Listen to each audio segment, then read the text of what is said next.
Hi, I'm John Spud McCullough. For accessibility purposes, I'm a bald white male. I'm presenting from a room with a window and door and fan behind me, wearing a blue collared shirt. I'm a PhD candidate at the University of South Carolina, specializing in sociolinguistics, and this is stylistic variation of Gullah Geechee language practices in coastal tourism context. To begin, I'll go over what this project entails. So I'll talk about the history of the Gullah Geechee language and culture and intercommunity contact between insiders and outsiders, role of Gullah Geechee language and culture in the Charleston tourism industry, my research questions, some information about the literature and theoretical framework I'm working within, my ethnographic approach, the tours themselves as ethnographic sites, the interviews and other supplementary materials, some cyclical ideologies that have been elicited or extracted from the research materials, constraints of the research presently and moving forward, and some concluding remarks. So a little bit about the history of this community and intercommunity contact. So mostly I'm looking at Gullah Geechee as kind of a site of kind of Creole language ideologies, influence, and personhood. There's a lot of conversation about what makes up this community, what makes up this linguistic community, where the language comes from. I'm kind of looking past the historical artifacts and more at the synchronic representation of the language. We do know that it is a Creole language, that it comes from the plantation Genesis environment, from an earlier West African or West Indies pidgin. However, during Reconstruction, post-Civil War, emancipation for enslaved peoples in South Carolina, Georgia, and the American South, there was kind of a movement towards a geographic and social isolation of the Gullah Geechee community, and of course, other African Americans in the area, which created kind of the extraordinary environment that allowed the language to kind of flourish in kind of this isolation. Now, even though this isolation was kind of imperative for the creation of the language, we also know that there was a rapid de-isolation post-World War II, as infrastructure allowed bridges and other types of land masses to be connected, especially the outlying sea islands, again, in the southern low country, that caused a lot of social and geographic de-isolation, which also had an effect on the language and the migration movements of Gullah Geechee people in the area. Currently, there is a large movement towards gentrification, resorts, beach houses, and a general kind of heterogenization of the area, and so a loss of a lot of traditional land that belonged to Gullah Geechee people, and so that's had an effect on the language and the community itself. So we also look at how this language is used both symbolically, so used as cultural capital, used as cultural identification, as well as still a system of active communication for the community. This means that in both offline and online spaces, we see the language moving, the language doing things. And so this research hopes to capture some ways in which we can kind of identify how identity is being constructed in these regions. So where Gullah Geechee is kind of located as a concept is mostly from northern Florida and about Jacksonville along the coast up until southern North Carolina and about Wilmington, which also aligns with the federal designation of what's called the Gullah Geechee Cultural Heritage Corridor. Now, as this is a community historically typified by a lot of isolation, there's pretty strict community boundaries in a lot of areas and in the minds of a lot of speakers and a lot of representatives of the community, which leads to a lot of interesting conversations about who belongs and who doesn't. There's also been a large kind of cultural and linguistic renaissance that's kind of come dovetailed with a lot of tourism and tourism revitalization in areas of the Low Country, especially in Charleston, where I work at. And this also raises questions of who this cultural revival is for. It's not an altruistic process. There's a lot of conversation about how capitalist ventures are kind of the main thrust of a lot of this, who gets counted as authentic, what kind of souvenirs are taken as authentic, and so on. There's also been conversations about tensions of appropriation, so how native language and culture are used by outsiders, both those who are in a more liminal space in the African American community and those who are representative of a status quo hegemonic outsider force. It also kind of looks at how cultural capital as commodity is used by speakers. So how do members of the community have access to this cultural capital, and how do they use it in an economic niche? So the research questions chiefly ask, what are the language practices being used to index this authenticity and authority, and how do expectations and evaluations of outsiders affect these? What variety is actually being registered through these kind of intercommunity tensions, and how do sociolinguistic features kind of point us towards what this unregistered variety looks like? And what kind of larger ratiolinguistic ideologies can we kind of extract from these micro level interactions? What does this tell us about ideas of authenticity and authority, and how are tour guides and their performances reproducing or disrupting these notions? So a little bit about the literature kind of going on in this. We know that Creole languages operate in kind of a unique ideological space in the American linguistic sphere, as they're languages that are typically are historically highly marginalized and stigmatized, often seen as degraded or broken forms of English. This is in part due to their variable nature. So moving from a basolectal to an acrolectal format along a Creole continuum gives speakers a lot of movement.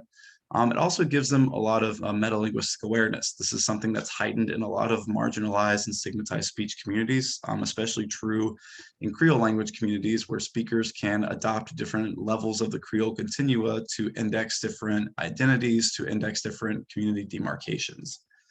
This also allows for some interesting features such as stylization occurring, how enregisterment happens in specific or localized communities within Creole language communities, and also how these languages become codified or standardized and conversations people are having about those. So for example, in Gullah Geechee, the usage of the New Testament as a kind of location of standard Gullah Geechee orthography, and what that means in a sociopolitical context for the community.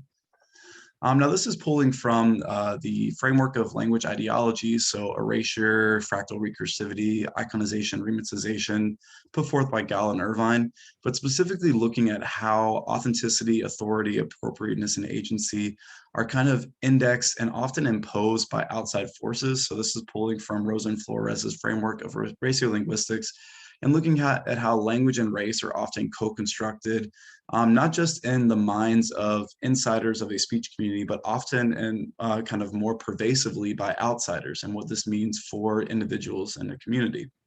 So this looks at how identity is constructed in these spaces, how identity is constructed through these series of tensions, what kinds of policing happens within the community as a reflection or a fraction of outside pressures, and especially how people within a community, especially in these Creole language communities, use this entire repertoire of linguistic features to perform certain identities at certain times for certain purposes, and how this is taken up in the touristic context. Now, also, we're dealing with a community that has concentric levels of identity. So this is dealing with ideas of Blackness and African Americanness in America, while also dealing with issues separate or specific to the Gullah Geechee community. So this is specifically looking at notions of locality and belonging. How is identity indexed when it comes to a geospatial location? How is identity tied to the land? In the case of Gullah, this has to do with whether people are Kumyas or Binyas. So Kumyas being people who move into the community, people who might be seen as outsiders that become incorporated into this idea of Gullah Geechee identity, as opposed to Binyas, so those who have been around, who can lay some claim to locality. Also, this looks at hegemonic white supremacy. So again, how does tourism act as a proxy towards hegemonic white supremacy forces and have effects on local communities? This deals, when we look at white supremacy, with the white listening subject. So how do unmarked pressures as tourists affect different types of linguistic effects that are happening on tours? How is tourism itself having an effect on language? How do notions of fetishization, curation, commodification all kind of affect the linguistic process and the tour guide as the individual? How and when are varieties becoming enregistered through these kind of curated moments, or these tourism imaginaries? And what is being reproduced, reinforced, or disrupted? So especially this is interesting in commodification, especially for the sake of tourists as they seek to navigate socioeconomic mobility in a limited economic niche, especially in the touristic areas. And also looking at ethnographies of places and spaces. So when is a space deemed appropriate for a linguistic performance? What considered appropriation for those inside and outside of the community? How are languages, bodies, and spaces being curated? What are these socioeconomic benefits of tourism, both for insiders and outsiders? And how are tour guides navigating this competition of limited commodifiable resources within the community, specifically towards the economic niche of a specific area? So the ethnographic approach mostly started with a pilot study, which was observational, going on lots of tours, meeting the tour guides, meeting tourists, and then doing recordings and interviews with both tour guides and tourists.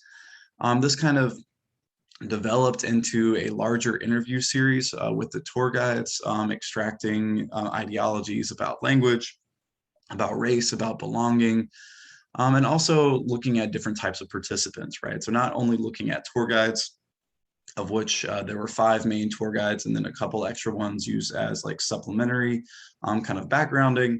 Also looking at tourist experiences, tourist narratives, tourist expectations mixed with reviews and other types of tourist commentary and surveys.